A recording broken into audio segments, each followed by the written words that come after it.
बहुत समय पहले की बात है। किसी गांव में एक सम्राट था। उस सम्राट के पास सब कुछ था। बेशुमार दौलत थी, अच्छी प्रजा थी जो उसका ख्याल रखती थी, उसके आदेशों का पालन किया करती थी और वह भी अपनी प्रजा का खूब ध्यान रखा करता था। उन्हें कभी किसी चीज की कोई कमी महसूस नहीं होने देता था। कहने को तो उस सम्राट के पास सब कुछ था, किसी चीज की कोई कमी नहीं थी, लेकिन उसका मन कभी किसी एक काम पर नहीं टिक पाता था। वह जब भी किसी भी चीज को करने का प्रयास करता तो उसका ध्यान कहीं भटक जाता। इस चीज को लेकर वह बहुत चिंतित रहता था। कई बार वह अपने बगल के राज्य के राजाओं से भी मिला था और सभी ने उसे अलग अलग राय दी थी। सभी ने उसे अलग अलग तरीके बताए थे। जो भी तरीके उस सम्राट ने सुने थे, उन तरीकों को अपने जीवन में उतारा, लेकिन उन उपायों से उसे कोई लाभ ना मिला, जिसके कारण वह हमेशा चिंतित रहता, परेशान रहता। कई बार तो रातों को उसे नींद भी नहीं आती और वह केवल करवटें बदलता रहता। एक दिन सम्राट के कानों तक एक बात पहुंची कि उसके राज्य में एक ऐसा असाधारण व्यक्ति है जिसके शब्द अनमोल है, जिसके एक एक शब्द में जीवन का रहस्य छुपा है, जीवन का सत्य छुपा है। और उस व्यक्ति से मिलने के लिए लोग दूर दूर से आते हैं, क्योंकि हर व्यक्ति की समस्या का समाधान वह बहुत ही सरलता और आसानी से करता है। यह बात सुनकर सम्राट बहुत प्रसन्न हुआ। उसे लगा कि अब उसके सवालों का जवाब उसे मिल जाएगा। इतनी तारीफ सुनकर सम्राट ने यह तय किया कि वह तुरंत ही जाकर उस व्यक्ति से मिलेंगे और उसे यह भी पता चल जाएगा कि जो लोग उनकी इतनी तारीफ कर रहे हैं, क्या वह सच है या नहीं। अगले दिन सुबह सुबह वह सम्राट उस व्यक्ति से मिलने के लिए निकल गया। रास्ता कुछ ज्यादा ही लंबा था, जिस कारण सम्राट ने बीच रास्ते में आराम किया। वहाँ पर उपस्थित हर कोई उस व्यक्ति के बारे में जानता था। जब सम्राट ने उनसे उस व्यक्ति के बारे में पूछा तो वे लोग उस असाधारण व्यक्ति की खूब तारीफ कर रहे थे। तभी सम्राट ने सोचा कि लगता है यह व्यक्ति बहुत बुद्धिमान है, बहुत ज्ञानी होगा और प्रभावशाली व्यक्ति होगा, अन्यथा हर कोई उसकी इतनी तारीफ नहीं करता।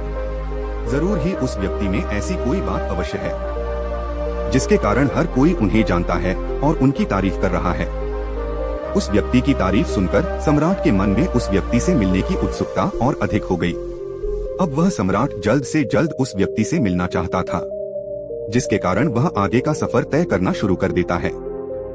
जैसे तैसे वह सम्राट उस व्यक्ति के आश्रम पहुंचा, पर आश्रम में उसे कोई नजर नहीं आया। आश्रम के पीछे एक छोटा सा बगीचा था।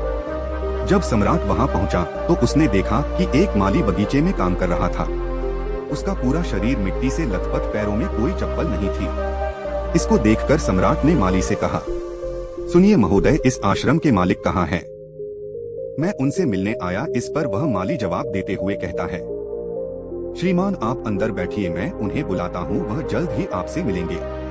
माली की यह बात सुनकर सम्राट अंदर कुटिया में जाकर बैठ गया और उस असाधारण व्यक्ति के आने का इंतजार करने लगा। कुछ देर प्रतीक्षा करने के बाद जब असाधारण व्यक्ति उस सम्राट के सामने पहुंचा, उसने देखा कि यह तो वही व्यक्ति है जो बगीचे में काम कर रहा था। सम्राट ने उन्हें नमस्कार किया और बहुत हैरानी से कहा, अरे आप तो वही माली है जो बाहर बगीचे में काम कर रहे थे। लेकिन अब की बार तो माली एक बौद्ध भिक्षु के रूप में आया था। तभी बौद्ध भिक्षु सम्राट से कहते हैं, सम्राट मेरा मजाक माफ कीजिए, मैं बगीचे में छोटा सा काम कर रहा था। मैं ही यहाँ का माली हूँ और मैं ही वह असाधारण व्यक्ति हूँ जिससे आप यहाँ इतनी दूर मिलने आए। कृपया करके अपने आने का कारण बताएं। इस पर सम्राट उन बौद्ध भिक्षु से कहता है कि महाराज, मैंने सुना है कि आप जैसा व्यक्ति इस पूरे राज्य में नहीं है। मैंने आपकी तारीफ सुनी है, मैंने आपके बारे में कई सारी अच्छी बातें सुनी है। मैंने यह भी सुना है कि आपके पास जो भी अपनी समस्या लेकर आता है उसकी समस्या का समाधान आप अवश्य करते हैं। इसी कारणवश मैं आज आपसे यहाँ पर मिलने आया हूँ और मैं आपसे उपदेश सुनना चाहता हूँ, लेकिन मेरे मन में एक शंका है। इस पर बौद्ध भिक्षु सम्राट से कहते हैं, कैसी शंका? इस पर सम्राट कहता है, मैंने बहुत से विद्वानों को देखा है, बहुत से ज्ञानियों को देखा है। वे जब भी चलते हैं तो उनके पास तरह तरह की ज्ञान की किताबें होती हैं। उनके पास ऐसा कोई ना कोई संकेत जरूर नजर आता है जिससे यह पता चल सकता है कि वे लोग ज्ञानी हैं। लेकिन आपके पास तो ना कोई ज्ञान की किताबें हैं और ना ही कोई ऐसी कला के संकेत आप में नजर आ रहे हैं, लेकिन उसके बावजूद आप बहुत शांत नजर आ रहे हैं। क्या आप मुझे इसका रहस्य बता सकते हैं? इस पर बौद्ध भिक्षु मुस्कुराने लगे और सम्राट से कहते हैं, मेरा ज्ञान तो इस संस्कार में प्रकृति के रूप में हर जगह है। मैं अपना ज्ञान जीवन की सरल और साधारण वस्तुओं से ही लेता हूँ। पर महाराज, आप यहाँ किस समस्या को लेकर परेशान हैं? कृपया आप मुझे आपके यहाँ आने का कारण समझाएं। इस पर सम्राट कहते हैं, गुरुवर, मेरे यहाँ आने का कारण यह है कि मैं किसी भी काम को लेकर लंबे समय तक उसी कार्य पर अपना ध्यान नहीं लगा पाता। मैं कुछ ही देर में उस कार्य से भटक जाता हूँ। कृपया कर मुझे अपने इस समस्या का समाधान बताएं।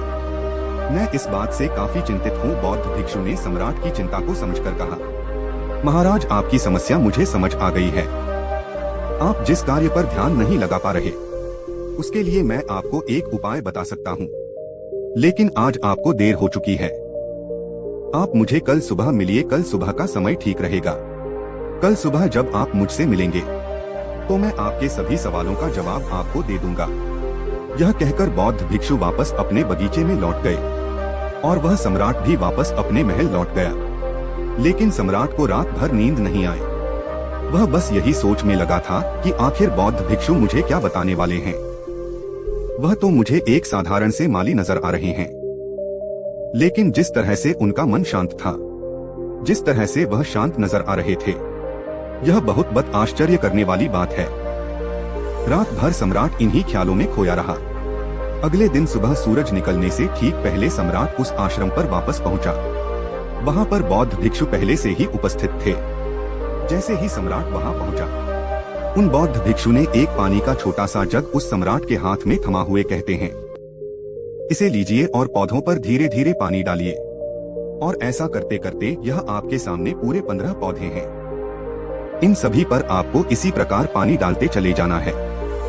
लेकिन जब आप इस क्रिया को कर रहे होंगे तो उस वक्त मेरी एक बात का अवश्य ध्यान रखिएगा कि आपको इस दौरान कुछ और नहीं करना है, ना कुछ सोचना है और ना ही कहीं आपका ध्यान भटकना चाहिए। आप जब इन पौधों को पानी दे रहे होंगे तो आपका पूरा ध्यान केवल इन पौधों पर ही होना चाहिए। यदि इस बीच आपके मन में कोई विचार आए तो वहीं पर रुक जाइएगा और फिर दोबारा से पहले पौधे से पानी डालना शुरू कीजिएगा। और जब आप मेरी बात मानकर ठीक इसी प्रकार इन सभी 15 पौधों को पानी दे देंगे, तब आप मेरे पास आइएगा और मैं आपके सभी सवालों का जवाब आपको दे दूंगा। उस सम्राट ने आज तक ऐसा कोई काम नहीं किया था और सम्राट को यह काम बहुत छोटा सा लग रहा था। सम्राट पहली बार ऐसा कोई काम करने जा रहा था। उस पानी के जग से पहले पौधे पर बहुत ही ध्यान पूर्वक पानी दिया और फिर दूसरे पौधे की ओर आगे गया। दूसरे पौधे पर भी उसने ध्यान पूर्वक पानी दिया। फिर उसने तीसरे पौधे पर पानी देना शुरू किया ही था कि उसके मन में तरह तरह के विचार उत्पन्न होने लगे। उसे अपने महल का बगीचा याद आने लगा, जहाँ पर तरह तरह के फूल थे, तरह तरह के पौधे लगे हुए थे। तभी अचानक उस सम्राट को उन बौद्ध भिक्षु की बात याद आ गई। यदि मन में कोई भी विचार उत्पन्न हो तो उसे फिर से पहले पौधे से पानी देना शुरू करना होगा। तुरंत ही पहले पौधे के पास वापस पहुंचा और उसने फिर से पहले पौधे को पानी दिया। दूसरे पौधे को उसने फिर से ध्यानपूर्वक पानी दिया। जैसे ही वह तीसरे पौधे पर पहुंचा, उसके मन में फिर से कई तरह के विचार उत्पन्न होने। अब की बार यह सोच रहा था, पता नहीं मेरे बिना मेरे साम्राज्य में क्या हो रहा होगा। और अब की बार सम्राट को बहुत क्रोध आने लगा। उसने सोचा कि आखिर में यह छोटा सा कार्य क्यों नहीं कर पा रहा हूँ। वह तुरंत ही फिर से पहले पौधे के पास पहुंचा। उसने अब की बार बहुत ध्यानपूर्वक पहले पौधे को पानी दिया। यदि मन में कोई भी विचार उत्पन्न हो तो उसे फिर से पहले पौधे से पानी देना शुरू करना होगा। तुरंत ही पहले पौधे के पास वापस पहुंचा और उसने फिर से पहले पौधे को पानी दिया। दूसरे पौधे को उसने फिर से ध्यानपूर्वक पानी दिया। जैसे ही वह तीसरे पौधे पर पहुंचा, उसके मन में फिर से कई तरह के विचार उत्पन्न होने। अब की बार यह सोच रहा था, पता नहीं मेरे बिना मेरे साम्राज्य में क्या हो रहा होगा। और अब की बार सम्राट को बहुत क्रोध आने लगा। उसने सोचा कि आखिर में यह छोटा सा कार्य क्यों नहीं कर पा रहा हूँ। वह तुरंत ही फिर से पहले पौधे के पास पहुंचा। उसने अब की बार बहुत ध्यानपूर्वक पहले पौधे को पानी दिया। दूसरे पौधे को भी ध्यानपूर्वक पानी दिया। ऐसे करते करते अब की बार सम्राट करीबन 5 पौधों में बहुत ही ध्यान पानी दे चुका था।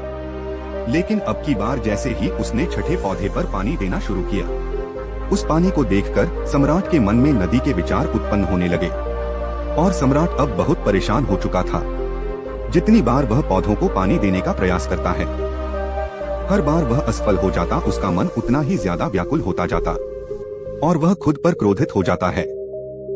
सम्राट यह बात बहुत अच्छी तरह से जानता था कि वह भिक्षु उसकी परीक्षा ले रहे हैं। वह बहुत बुद्धिमान था, इस कारण उसने उन बौद्ध भिक्षु के सभी नियमों का पालन करना जरूरी समझा। सम्राट जितनी बार भी कोशिश करता है, हर बार वह असफल हो जाता, उसका मन उतना ही ज्यादा व्याकुल होता जाता है। हमेशा खुद को किसी न किसी विचार में उलझा हुआ पाता। ऐसे ही करते करते सुबह से शाम का वक्त हो चुका था, लेकिन अब तक वह सम्राट पूरे 15 पौधों में पानी नहीं दे पाया था। जब बौद्ध भिक्षु लौटकर शाम को वापस आश्रम लौटे तो उन्होंने देखा कि वह सम्राट थक हार कर बैठा हुआ है और तरह तरह की बातों में उलझा हुआ है। तभी बौद्ध भिक्षु सम्राट के पास पहुँचे और कहने लगे, हे सम्राट, मैं तुम्हारी ईमानदारी से बहुत खुश हूँ। तुमने अपने कार्य को पूरे मन और लगन के साथ करने का पूरा प्रयास किया, इसलिए जो बात मैं तुम्हें बताने जा रहा हूँ उसे बहुत ही ध्यानपूर्वक सुनना और समझने का प्रयास करना। जब हमारा मन विचारों से खाली हो जाता है, तब उसमें मन का असली स्वरूप नजर आता है। तब साधारण से साधारण सा काम भी हमें ज्ञान और शांति देता है। इस पर सम्राट उन बौद्ध भिक्षु से कहता है कि महाराज, पर यह कैसे संभव है? मैं तो जब भी कोई कार्य करता हूँ तो मन में कई तरह के विचार उत्पन्न होते हैं और मैं उन विचारों में फंस कर रह जाता हूँ और वहाँ से बाहर निकलने का कोई रास्ता मुझे नजर नहीं आता। तभी बौद्ध भिक्षु मुस्कुराने लगे और सम्राट से कहते हैं, हे सम्राट, तुम पौधों में पानी नहीं डाल रहे थे, तुम तो जल्दी जल्दी अपने इस कार्य को बस खत्म करना चाहते थे। तुम्हारे मन में तो यह विचार उत्पन्न हो रहा था कि तुम जल्दी से जल्दी इन 15 पौधों में पानी दे दो और उसके बाद तुम मुझसे मिल सको, मुझसे अपने प्रश्नों का उत्तर जान सको। किसी कारणवश यह कार्य तुम्हें बोझ सा प्रतीत हो रहा था, मानो मैंने तुम्हारे कंधों पर एक बोझ रख दिया हो, और यही कारण है कि तुम अपने आप को इस पल में रोक नहीं पाए। जब हमारे सामने रखा हुआ कार्य बोझ लगता है तो हम उसे बस जैसे तैसे खत्म करना चाहते हैं और उस काम को करते समय हम अपना पूरा ध्यान उस कार्य पर नहीं दे पाते। किंतु अगर तुम इस पल के महत्व को समझ पाते, इसके महत्व को महत्व दे पाते और केवल पौधों और पानी पर ध्यान देते, तो तुम्हें कोई भी विचार परेशान नहीं कर पाते। इस पर सम्राट कहता है कि महाराज, मुझे आपकी यह बात समझ में आ रही है कि मैं जल्दी जल्दी इस कार्य को खत्म करके आपसे मिलना चाहता था, जिस कारण मेरा मन इस कार्य में पूरी तरह से नहीं लग सका। लेकिन यह एक पल है जो हम जी रहे हैं, उस पल में रहना बहुत कठिन है। क्या मुझे इसके लिए कोई तपस्या या तप करना होगा? इस पर बौद्ध भिक्षु एक बार फिर मुस्कुराने लगे और सम्राट से कहते हैं, जिस शांत मन की तलाश तुम कर रहे हो, वह शांत मन तो पहले से ही मौजूद है, वह तो पहले से ही तुम्हारे भीतर है। इसके लिए तुम्हें कहीं भी जाने की कोई आवश्यकता नहीं है और ना ही तुम्हें कहीं शांत जगह जाने की आवश्यकता है। इसके लिए कुछ जरूरी है, तो वह है अपनी सांसों पर ध्यान देना। इसलिए अपनी सांसों पर ध्यान देना सीखो। हम किस तरह से सांसें ले रहे हैं और किस तरह से त्याग रहे हैं, इस बात को देखने और समझने का प्रयास करें। तब तुम्हें यह समझ में आ जाएगा कि तुम्हारा शांत मन तो तुम्हारी सांसों के साथ ही बना हुआ है। उसके बाद तुम चाहो तो कोई भी कार्य करते वक्त भी अपनी सांसों पर ध्यान दे सकते हो। जब तुम कहीं चल रहे हो, कोई ऐसा कार्य कर रहे हो, तो तुम्हें अपनी सांसों पर ध्यान देना चाहिए, या कोई भी ऐसी क्रिया जो तुम्हें वर्तमान से बांधे रखे। इसका एक और तरीका है, 2-4 मिनट अपने आसपास की प्रकृति पर गौर करो, देखो कि क्या चल रहा है तुम्हारे आसपास। इससे तुम वर्तमान में आ जाओगे। फिर तुम अब कार्य को जल्दी जल्दी बस यूं ही खत्म नहीं करके उसे पूरे मन से करने का प्रयास करो, जिससे तुम्हारा मन एकाग्र होगा। और जब तुम्हारा मन एकाग्र होगा तो तुम चाहे कोई भी कार्य क्यों ना करो, फिर चाहे वह छोटा हो या बड़ा, तुम्हारा मन उसमें पूरी तरह से विलीन हो जाएगा और वह कार्य ही तुम्हें शांति और ज्ञान भी प्रदान करेगा। ऐसे समय पर हमारे मन में किसी प्रकार के कोई विचार उत्पन्न नहीं हो पाते, और जब हम ऐसा करते हैं तो कर्ता और कर्म एक हो जाते हैं और हमारे भीतर की जो शांति है वह प्रकट होने लगती है, हम उसमें मग्न हो जाते हैं। इसे तुम चाहे तो आनंद कह सकते हो या फिर वर्तमान में जीना कह सकते हो, और यह अवस्था सरलता से प्राप्त भी कर सकते हो। बस तुम्हें केवल अभ्यास करना होगा। बौद्ध भिक्षु सम्राट से कहते हैं, जो मन मुश्किलों में शांत रहता है मुश्किलों से भागता नहीं है, केवल सचेत रहता है, वह मन हर परेशानी को पार कर सकता है, हर दुविधा से बाहर निकल सकता है। सम्राट को उन बौद्ध भिक्षु की यह सारी बातें समझ में आ चुकी थी। उसने उन बौद्ध भिक्षु को प्रणाम किया और वहां से वापस वह अपने राजमहल लौट आया। उसने अपनी सांसों पर ध्यान देना शुरू किया और धीरे धीरे इस निरंतर अभ्यास के कारण वह अपने हर कार्य को ध्यान और मन लगाकर किया करता था, जिससे उसे असीम शांति मिलती थी और वह छोटे छोटे कार्यों से भी ज्ञान प्राप्त कर लेता था। इसलिए दोस्तों, कभी किसी कार्य को बोझ मानकर मत कीजिए, क्योंकि यदि आप उसे बोझ मानेंगे तो जल्दी उसे आप अपने ऊपर से उतारने का प्रयास करेंगे, अर्थात उसे जल्दी खत्म करने का प्रयास करेंगे। लेकिन इस प्रयास के दौरान आप जो भी कार्य करेंगे वह पूरे मन और लगन से नहीं हो पाएगा, और ऐसे में आप उस कार्य को जो अंजाम देना चाहते हैं, हो सकता है कि आप उसे अंजाम भी ना दे सके, और इसी कारणवश आपके मन में तनाव भी पैदा हो जाता है। हम चिंतित रहने लगते हैं, परेशान रहने लगते हैं, क्योंकि जो अंजाम हम उस कार्य को देना चाहते थे, अंजाम हम उस कार्य को ना दे सके। और हम में से अधिकांश लोग यही गलतियां करते हैं। जब उन्हें कोई कार्य सौंपा जाता है तो वह उस कार्य को करने का प्रयास तो करते हैं, लेकिन वह चाहते हैं कि वह कार्य कितनी जल्दी खत्म हो जाए, और वह उस कार्य को करते वक्त अपने आप को वहां नहीं रख पाते, बल्कि उनका मन तो कहीं और ही भटकता रहता है, जिससे हमारा मन हम पर हावी होने लगता है, हमें तरह तरह के विचार दिखाता है और हम उन विचारों में डूबते चले जाते हैं। हम उन विचारों में फंसते चले जाते हैं और फिर वहां से हमें निकलने का कोई रास्ता नजर नहीं आता, जिससे हमारे मन में तनाव पैदा होने लगता है। हम बहुत परेशान रहने लगते हैं। हम चाहकर भी किसी कार्य को नहीं कर पाते, और जो कार्य हमें वर्तमान की ओर ले जा सकता था, उस दरवाजे को हम खुद ही बंद कर देते हैं, क्योंकि वह कार्य हमें बोझ लगने लगता है। इसलिए जब भी आप कोई कार्य शुरू करना चाहते हैं तो उससे पहले अपना पूरा ध्यान अपनी सांसों पर केंद्रित करें, और फिर आप चाहे तो अपने काम के दौरान भी अपनी सांसों पर अपना ध्यान लगाए रख सकते हैं। और यही सांस का जो ध्यान है, यह आपके काम के ध्यान में परिवर्तित हो जाएगा, और इस कार्य में जो भी कठिनाइयां उत्पन्न हो रही हैं, उसे आप पल भर में सुलझा देंगे।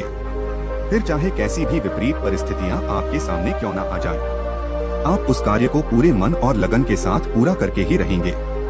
दोस्तों, गौतम बुद्ध की इस प्रेरणादायक कहानी को आप अपने मित्रों के साथ शेयर जरूर कीजिए, ताकि उन्हें भी गौतम बुद्ध के असल ज्ञान के बारे में पता चल सके। और कमेंट बॉक्स में नमो बुद्धाय लिखना ना भूले। नमो बुद्धाय।